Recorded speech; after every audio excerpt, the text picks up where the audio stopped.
You must feel very protective of them. Are they, are these people, do they need extra protection? Are there various forces from outside that are causing them issues and problems, and they need looking after in that way? They do, and that takes two forms. One is using the knowledge, resources, and forces we have to protect them in a number of ways: legal assistance, um, uh, marking their boundaries with the addition of these maps. But the most important is preparing them to deal with the outside world on their own terms. I shouldn't be going to the UK and protecting you. If I have skills, if I'm a lawyer, maybe I can tell you about things that you or a barrister should be able to share with you. But the idea that we should go there and protect them from the outside world, I mean, some aspects of the outside world they welcome. Polio vaccine, for example, they don't have that. So ultimately, it's about them making decisions, but informed decisions. So you don't have people saying, well, we got the chief to sign this, so of course we can clear cut his area. He needs to know what the downside is. He knows what the long term looks like. And that's where people like you and me can go in there and say, look, if you do this, this is likely to happen. It's your land, it's your forest, it's your river. If you want gold mining, that's your decision. But understand you can't drink the water, you can't eat the fish, and you got to start buying all your food and your water, because right now it's for free. And in this case, you may have money in your pocket from gold, but there's a trade-off involved. Yeah, there are compromises they may not wish to make. One of the things that you've also talked about, which I find really interesting, is this idea of a medical office of the future and what that should look like. And you say that involved in that process should be a physician, a shaman, a masseuse, and a nutritionalist. In that order, or just because fundamentally those people combined, and the combined knowledge of those people is stronger than just one operating individually? One of our signature efforts is the Shaman's Apprentice program, which grew out of my astonishment and sadness at seeing that the old people were not teaching the young people. We've changed that in a material way, and we're very proud of that fact. But what we haven't done is create a generation of shamans who are walking around with stethoscopes and antibiotics. These are different medical systems. I mean, when I go to my doc here in the U.S., I don't expect her to analyze me from an Ayurvedic perspective and start giving me homeopathic remedies. I mean, clearly there can be some leakage from one system to another, but all of these systems do something well, do something different. When I was growing up, I remember people talking about acupuncture. Oh my God, that doesn't make any sense. How could that work? Well, if it didn't work, how come there's so many Chinese people? If Ayurvedic medicine doesn't make sense to us Westerners, how come there's so many Indian people? Clearly, these systems do something right. They don't do everything right. But I want to live in a world where all these systems can flourish, and people like you and me have a choice. So that there are shamans and there are rainforest plants and fungi that can be called upon if our doctor can't treat us in London or Washington. So the idea is not to mush it all together and say we need doctors in penis strings dancing around the office if they feel we've been invaded by an ancestor spirit, but not to go down to the Amazon and have some shaman whip out a scalpel and say, I think it's your appendix.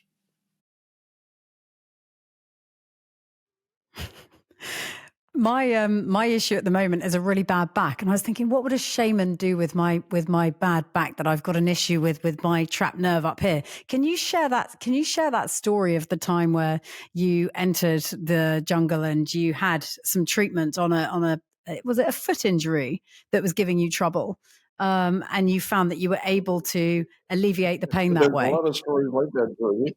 I don't know which one you're referring to, but let me start the story in New York. There was a famous back surgeon in New York who began to wonder about the cause of back problems.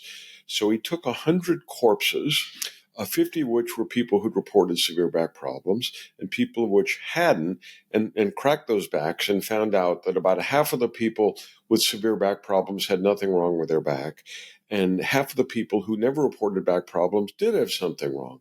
The point being that sometimes it's a physical problem, extruded disc, and sometimes it's just stress or some other problem in your life. So what is great about shamanic medicine is it combines the physical with the spiritual.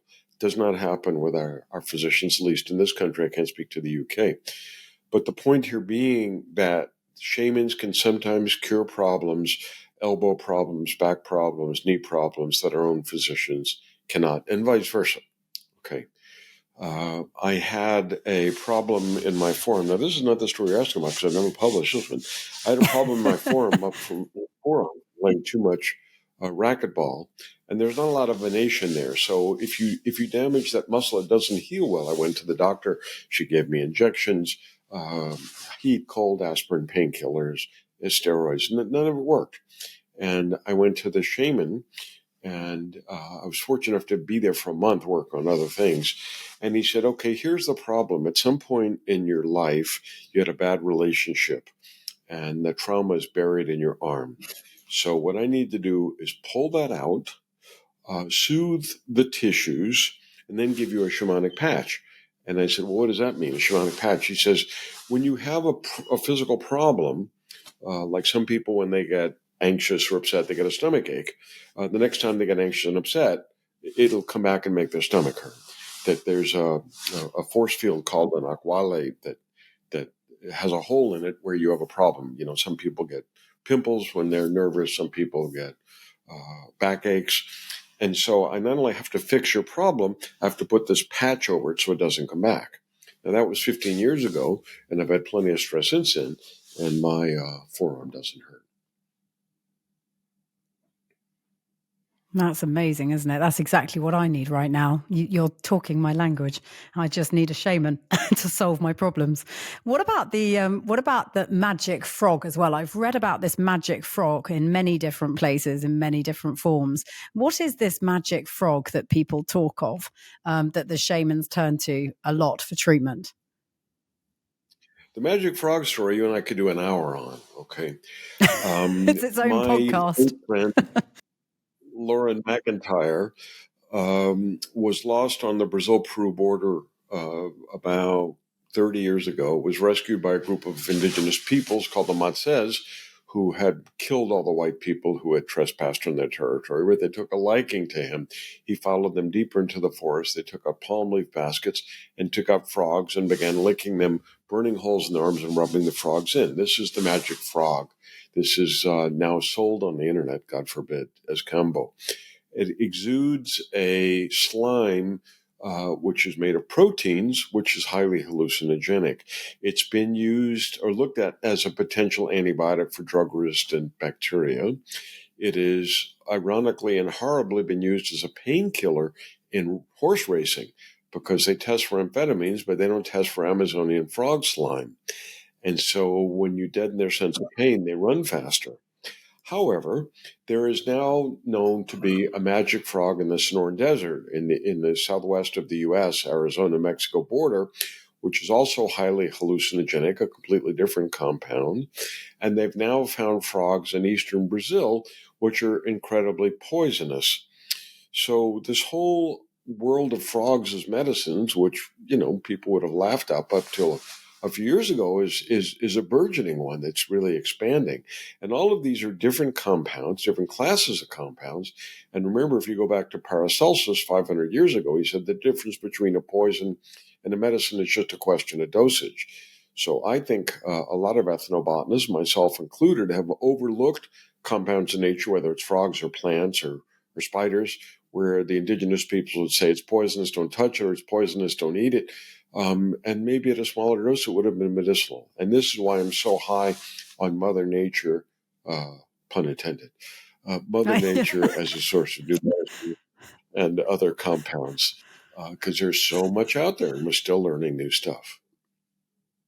It's so exciting that it's sort of this one sort of that you feel like there's still things to discover, and there aren't many areas left in life where you feel like there's a tranche of stuff that's still left to be discovered that is exciting and can be used in such a positive way. What's your most recent, most exciting discovery, would you say? I would say the fact that the fungal world is almost untapped in terms of new benefits. I'm coming out with an editorial which will appear in Herbalgram magazine, which is the magazine for herbal medicines. I mean, there's so much garbage on the internet and so much garbage in these magazines where they're repeating the same nonsense. This is the one to go to, Herbalgram. Um, where I talk about how much is still being learned from the fungal world. I'll give you a concrete example. Taxol is $1 billion anti-cancer drug from the Pacific yew tree, except it's not, because scientists have just found out that it's fungi living in the leaves that are producing this compound. This is $1 billion drug, and we didn't even know what kingdom it came from. Okay, so it shows you how much is still out there. My pal Paul Stamets, Stamets, and if you don't know who he is, you should watch the documentary Fantastic Fungi. It's one of the greatest documentaries ever made. Is talking about new uses for psilocybin, which was discovered by my mentor, Richard Evans Schultes. But let me repeat that. Discovered with air quotes, because as Schultes said, we don't discover anything. The indigenous peoples teach it to us.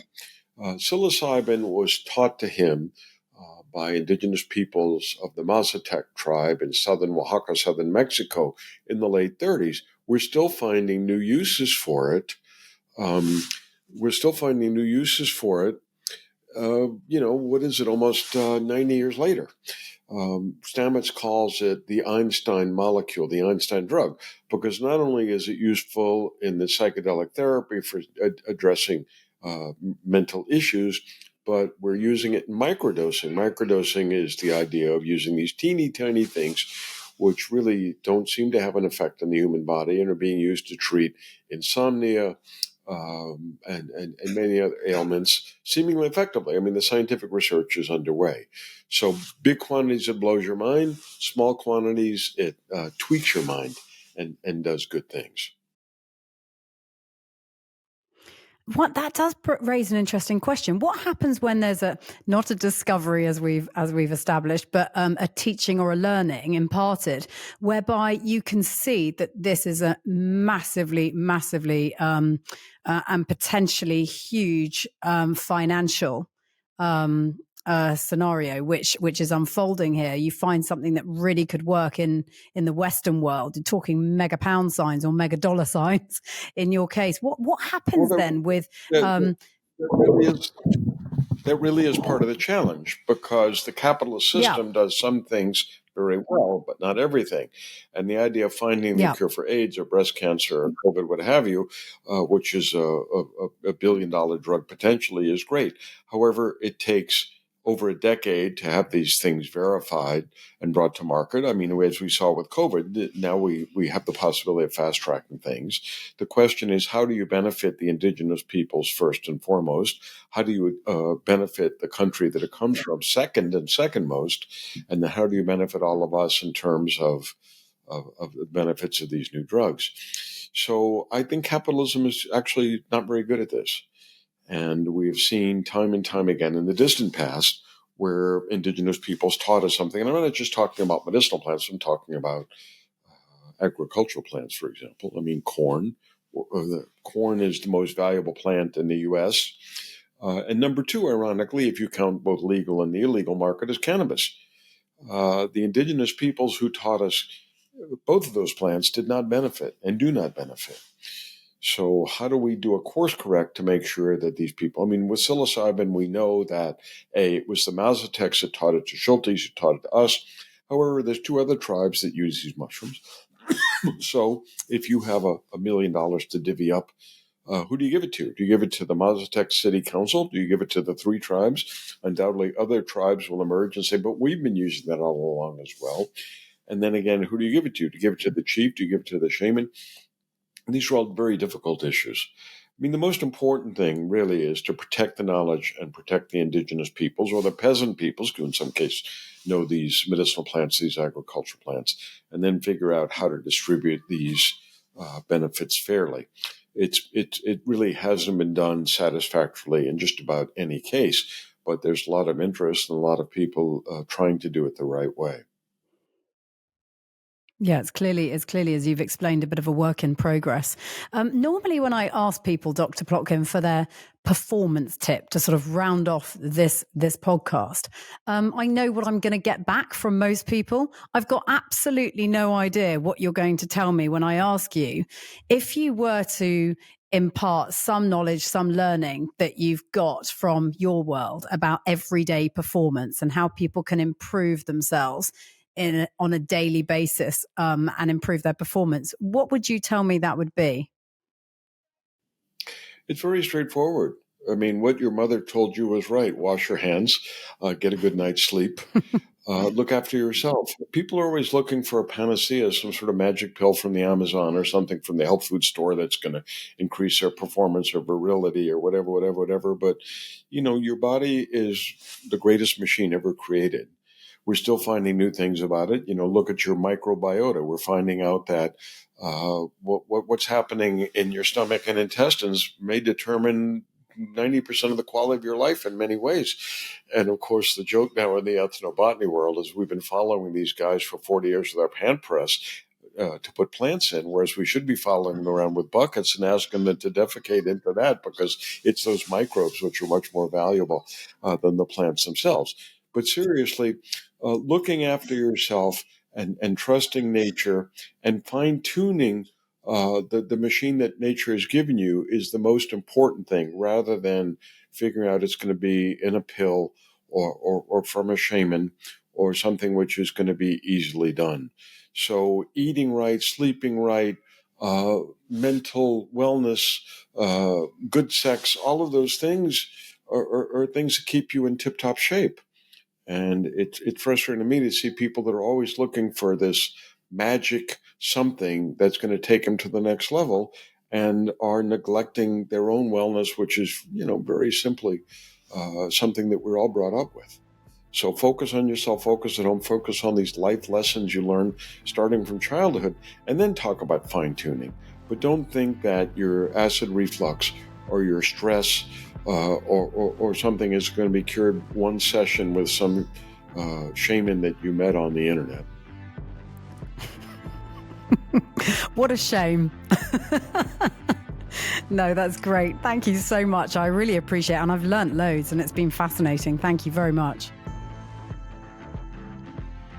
Well, Georgie, it's been a pleasure from my side as well. It's nice to be asked such interesting questions by somebody who did their homework.